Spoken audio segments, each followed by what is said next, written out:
तो दोस्तों हाल ही में ही हमारी मिनिस्ट्री ऑफ डिफेंस की तरफ से हमारी GTRE यानी कि gas turbine research and establishment के सामने 2026 के लिए एक डेडलाइन रखी गई है, जिसमें हमारी मिनिस्ट्री ऑफ डिफेंस की तरफ से हमारी gas turbine research and establishment को ये बात बोली गई है कि 2026 तक आप 49 किलो न्यूटन थ्रस्ट जनरेट करने वाले ड्राई कावेरी इंजन को सर्टिफाई करा लीजिए। जब तक हमारी gas turbine research and establishment की तरफ से हमारे ड्राई कावेरी इंजन के सर्टिफिकेशन के काम को पूरा नहीं कराया जाएगा, जब तक हमारी कैबिनेट कमेटी ऑन सिक्योरिटी की तरफ से हमारे घातक UCAV को अप्रूवल भी नहीं दिया जाएगा। इस बात को आप और ज्यादा आसानी से ऐसे समझ सकते हैं कि इस समय हमारी मिनिस्ट्री ऑफ डिफेंस की तरफ से हमारी gas turbine research and establishment के सामने एक कंडीशन रख दी गई है कि जब तक आप इंजन को सर्टिफाई नहीं कराएंगे, जब तक कैबिनेट कमेटी ऑन सिक्योरिटी की तरफ से घातक UCAV को अप्रूवल नहीं दिया जाएगा।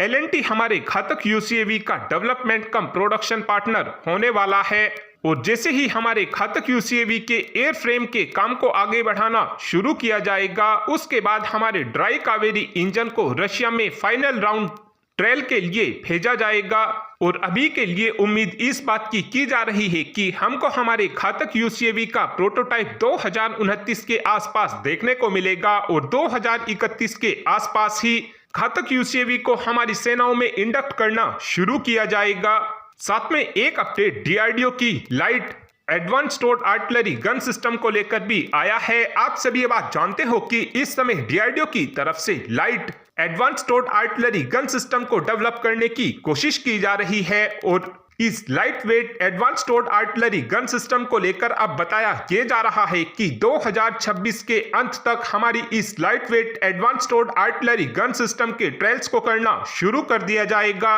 और अगर सभी ट्रायल सफलतापूर्वक पूरे हो जाते हैं तो उसके बाद 2029 के आसपास हमारी सेना की तरफ से 1200 की संख्या में लाइट वेट एडवांस टोर्ड आर्टिलरी गन सिस्टम का ऑर्डर दिया जाएगा। साथ में एक अपडेट चाइना के हथियारों की क्वालिटी को लेकर भी आया है। आप सभी के याद ही होगा, अब से एक हफ्ता पहले ही हमने आपको ये बात बताई थी कि थाईलैंड और कंबोडिया के बीच आपस में झड़प चल रही है और इन झड़पों के दौरान ये चीज देखने को मिली है कि थाईलैंड की सेना की तरफ से कंबोडिया के खिलाफ VT-4 टैंक का इस्तेमाल किया जा रहा था। ये वही टैंक है जिसको थाईलैंड ने चाइना से खरीदा था और अचानक से ही इस टैंक की बैरल यानी कि इस टैंक की नली आगे से ब्लास्ट कर जाती है और अब ऐसा ही कुछ चाइना के और हथियारों के साथ देखने को मिल रहा है, क्योंकि अब खबर निकलकर ये सामने आई है कि हाल ही में ही थाईलैंड की सेना जिन ग्रेनेड लॉन्चर का इस्तेमाल कर रही थी, अचानक से ही वो ग्रेनेड लॉन्चर पूरी तरीके से जैम हो गए।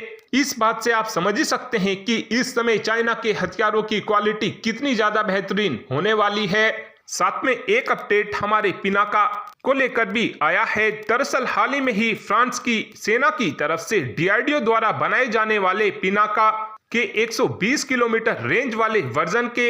को मॉनिटर किया जा रहा है। इस समय फ्रांस पिनाका को अपनी सेना के लिए भी खरीदना चाहता है। साथ में फ्रांस की तरफ से प्लान ये भी किया जा रहा है कि पिनाका के इस एक्सटेंडेड रेंज वर्जन को खरीदकर यूक्रेन की सेना को भी दिया जाए, ताकि यूक्रेन की सेना इस पिनाका का इस्तेमाल रशिया के खिलाफ करे। साथ में एक अपडेट अमेरिका और भारत को लेकर भी आया है। दरअसल अब से कुछ ही दिनों पहले अमेरिका की तरफ से $45.7 मिलियन के हथियारों की खरीद का अप्रूवल दिया गया था और यहां पर यह अप्रूवल भारत के लिए हथियारों की खरीद को लेकर दिया गया था। इस बीच अब बताया यह जा रहा है कि भारत और अमेरिका के बीच javelin anti tank guided missile को लेकर फाइनल डिस्कशन चल रहा है। जेवलिन एक एंटी टैंक गाइडेड मिसाइल है और अब इस एंटी टैंक गाइडेड मिसाइल को टेक्नोलॉजी ट्रांसफर के तहत भारत के अंदर लोकली भारत डायनेमिक्स लिमिटेड द्वारा बनाकर तैयार किया जाएगा, जिसको लेकर ऑलरेडी हमारी भारत डायनेमिक्स लिमिटेड और लॉकहीड मार्टिन और रेथियोन